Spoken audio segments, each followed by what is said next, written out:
ईशोपनिषद के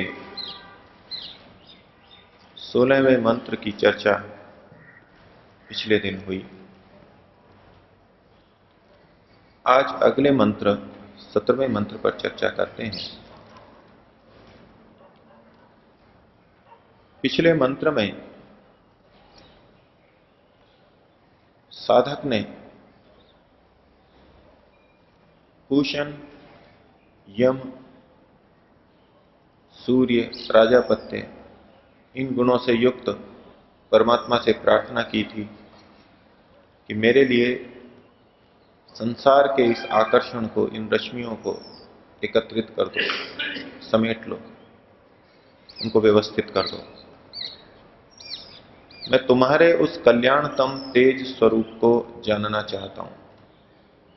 इस प्रकृति को देखकर भी तुम्हारा बोध होता है, लेकिन तुम्हारा जो कल्याणतम रूप है, आनंद रूप है, उसको मैं देखना चाहता हूं, जानना चाहता हूं। परमात्मा ने उत्तर दिया था कि ये जो सारा संसार दिखाई दे रहा है, इसी में सभी जगह मैं विद्यमान हूं, सर्वत्र विद्यमान हूं, और यही मैं हूं। अब इससे आगे कुछ और प्रेरणाएं उस पूषण आत्मा के लिए, जीवात्मा के लिए दी जा रही हैं, उसको कुछ बोध कराया जा रहा है। वायु अनिलम अमृतम। वायु का मतलब जो गतिशील है, वाति गच्छति इति वायु, जो गमनशील है, जो एक शरीर से दूसरे शरीर में आवागमन करता है, कभी इस शरीर को धारण करता है, फिर उसे छोड़ता है, दूसरे शरीर में जाता है। अर्थात जन्म लेने वाला आत्मा, एक शरीर से दूसरे शरीर में जाने वाला आत्मा, वो जीव वायु। अनिलम, ये भी जीव के लिए आया कि जीव अनिलम है। अनिति प्राणिति इति अनिलम। अन का मतलब होता है प्राणने, जो प्राण को धारण करता है, प्राण लेता है। जो प्राण लेता है अर्थात जीव। तो एक शरीर से दूसरे शरीर में आने जाने वाला और प्राण को धारण करने वाला, प्राण लेने वाला जो तत्व है अर्थात जीवात्मा, वो कैसा है?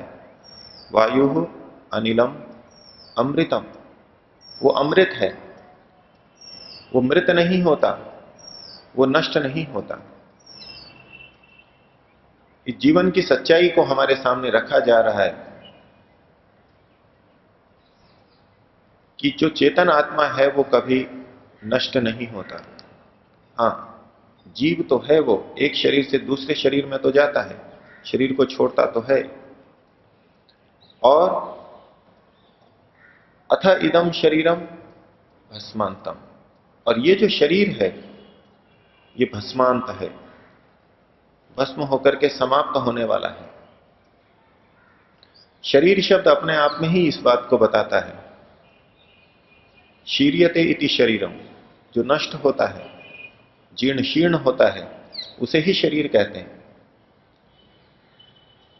संस्कृत भाषा क्योंकि अनवर्थक है, अर्थ के अनुसार उसके शब्दों के नाम रखे जाते हैं, शब्द नाम रखे जाते हैं। तो शरीर कहते ही इसको इसलिए है क्योंकि यह शीर्ण होता है, नष्ट होता है। इसी तरह अन्य नाम भी सार्थक रखे गए हैं। इसको काय भी कहते हैं। चीयते इति कायः, ये चयनित होता है, एक एक कोशिकाओं को लेकर के बनता है।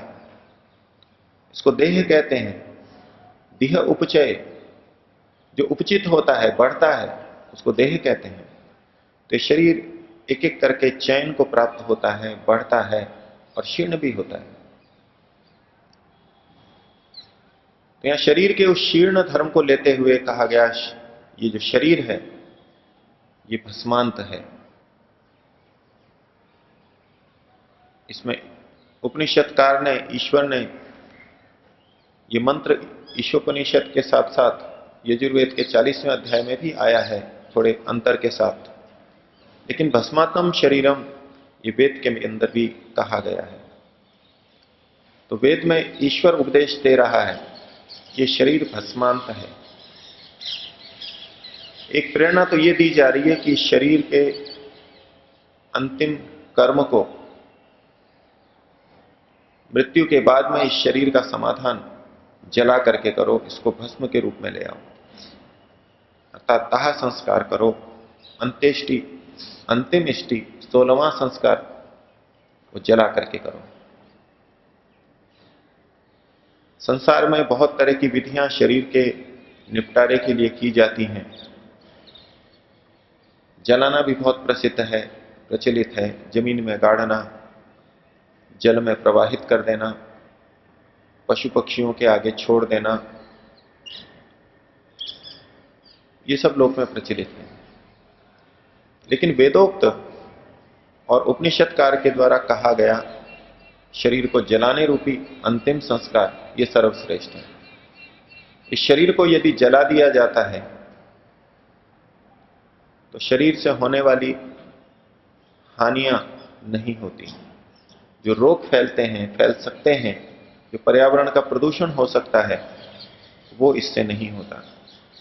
और अन्य सबके स्वास्थ्य की दृष्टि से, पर्यावरण की दृष्टि से सर्वश्रेष्ठ उपाय इसका दाह संस्कार करना है। इसलिए कहा यह शरीर भस्मांत है। तो ये शरीर का दाह संस्कार किया जाए, ये तो प्रसंगवशात भस्म शब्द से निकल के आया। लेकिन मंत्र में मूल बात कही जा रही है कि ये शरीर समाप्ति को प्राप्त होने वाला है, ये तो समाप्त हो जाता है। पिछले मंत्र में जीव ने इच्छा व्यक्त की थी कि हे परमात्मा, मैं तेरे कल्याणतम रूप को, स्वरूप को जानूं। तो उसके लिए यह पहला उद्बोधन दिया गया कि तू कम से कम आत्मा और शरीर को भिन्न भिन्न मान, आत्मा को नित्य मान के चल। ये आत्मा तो आने जाने वाली है और अमर है, और साथ ही इस शरीर को नित्य मत मान, और इस शरीर के साथ ही अपने जीवन की समाप्ति मत समझ। अगर ईश्वर के कल्याणतम रूप को देखना है तो इस भेद को समझना, स्वीकार करना आवश्यक है। ये शरीर अलग है और चेतन आत्मा अलग है। और शरीर की नित्यता को मान करके ही, उसके जीव स्वरूप को मान करके ही कि ये फिर से जन्म लेता है, तभी अनेक जन्मों की साधना के बाद में ईश्वर के उस कल्याणतम रूप को हम देख पाते हैं, प्राप्त कर पाते हैं। यदि इसी शरीर के साथ में आत्मा भी नष्ट हो जाए तो फिर ईश्वर का साक्षात्कार इतने से शरीर में, इतने से छोटे जीवन में नहीं हो पाता। तो हम शरीर को अलग माने, आत्मा को अलग माने, आत्मा को अमर माने और शरीर को नष्ट होने वाला माने, ये उद्बोधन दिया गया। और परमात्मा के उस कल्याण स्वरूप को यदि जानना है तो और क्या करना होगा? अगली पंक्ति में कहा, ओम क्रतो स्मर, कृतम स्मर। फिर कहा क्रतो स्मर, कृतम स्मर। हे क्रतो, हे कर्मशील, संबोधन किया जा रहा है कर्मशील व्यक्ति को।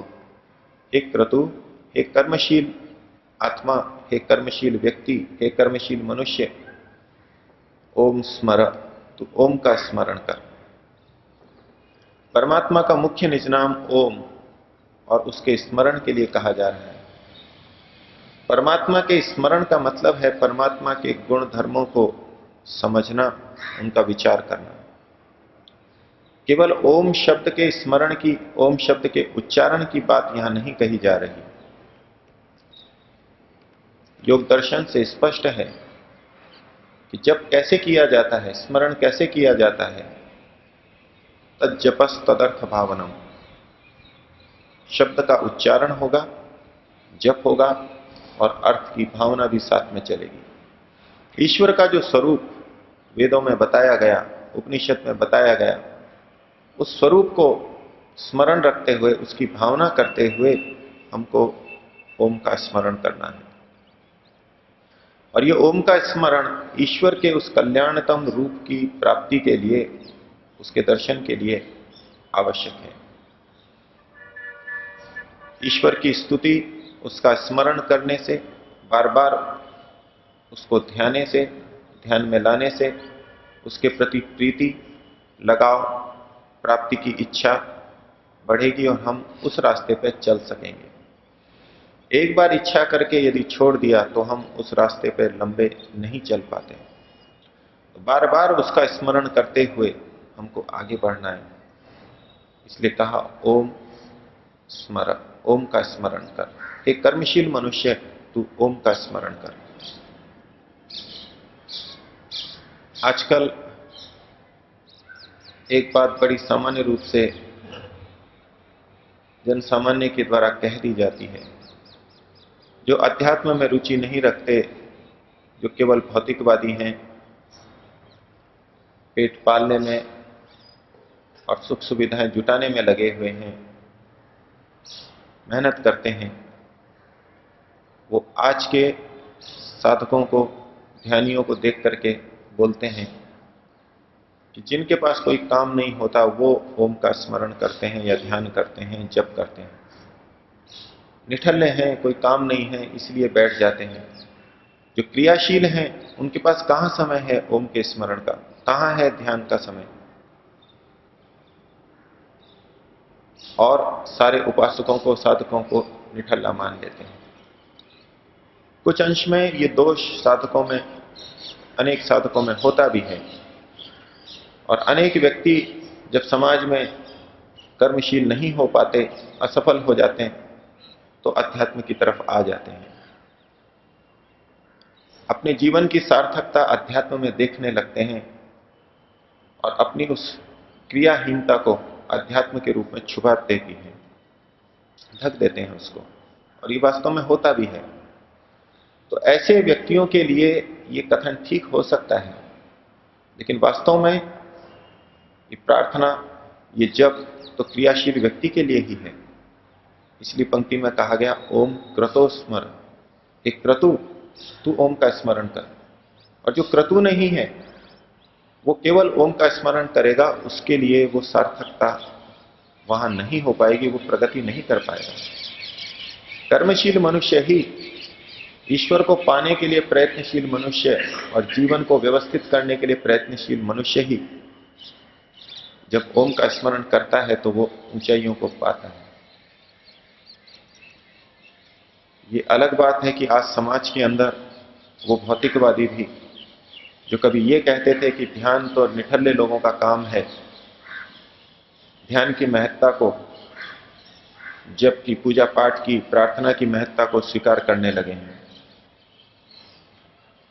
जब कर्मठता को ही, क्रियाशीलता को ही वो अपना लक्ष्य मान के चल रहे थे और रात दिन कर्म में रत रहने लगे, जितना अधिक पैसा हो सके उतना अधिक से अधिक काम करने लगे, तो पूरा समाज, पूरी पृथ्वी तनाव, दबाव, रोगों से ग्रस्त होने लगी और बड़े व्यापक रूप से ग्रस्त हुई। उससे उनकी कर्मठता, क्रियाशीलता भी कम हुई, क्षीण हुई। और वैज्ञानिकों ने जो प्रयोग किए उससे उन्होंने पाया कि इस ध्यान से तनाव की कमी होती है। और उसका परिणाम आज ये है कि बड़ी बड़ी संस्थाओं के अंदर, बड़ी बड़ी फैक्ट्रियों के अंदर, जहां बड़े कर्मचारी काम करते हैं, सामान्य कर्मचारी और बड़े बड़े अधिकारी, वैज्ञानिक, इंजीनियर, चिकित्सक जहां काम करते हैं, वहां भी ये प्रयास किए जा रहे हैं कि वो थोड़ी देर ध्यान करें। उनको ध्यान सिखाया जा रहा है, उनको योग सिखाया जा रहा है। तो ये ध्यान तो वस्तुतः कर्मशील लोगों के लिए ही है।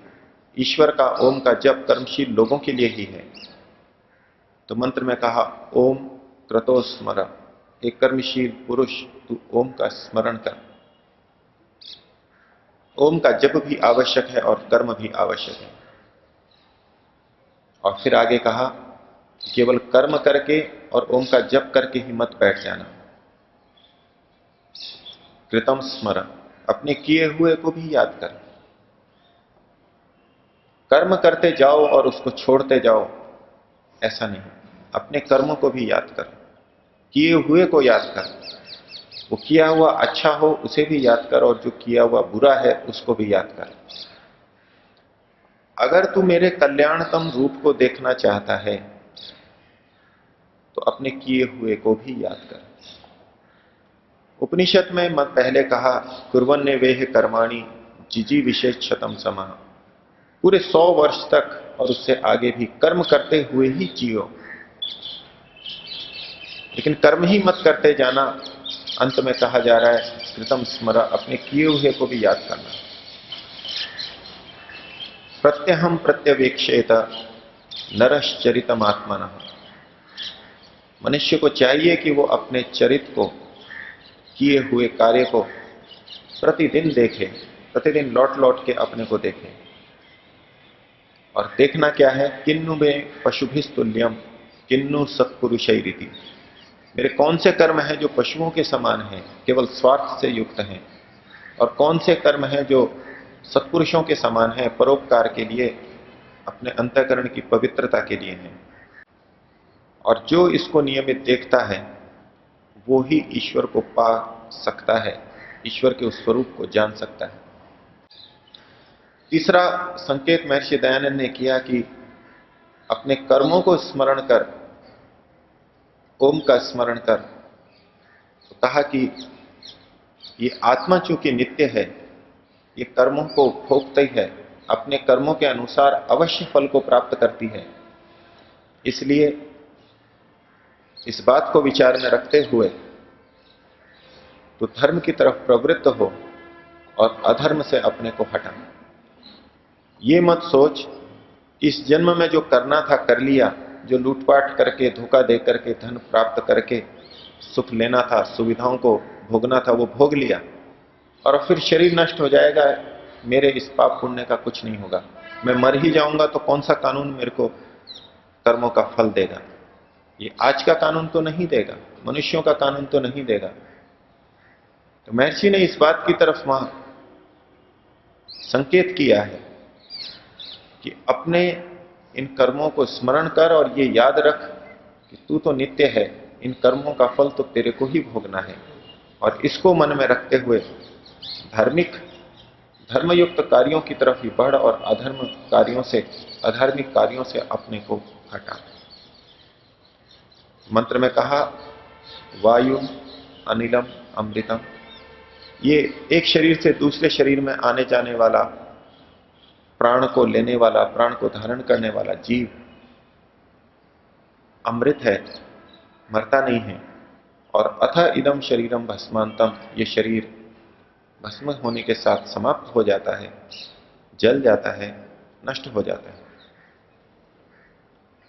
और इसको ध्यान में रखते हुए ओम कृतो स्मर, एक कर्मशील मनुष्य तू ओम का स्मरण कर और अपने किए हुए को सदैव याद रख, और किए हुए के अनुसार अपने अगले कर्मों को संवार, और अधिक कर्म कर, और अधिक ईश्वर की स्तुति कर, और अधिक ओम का स्मरण कर।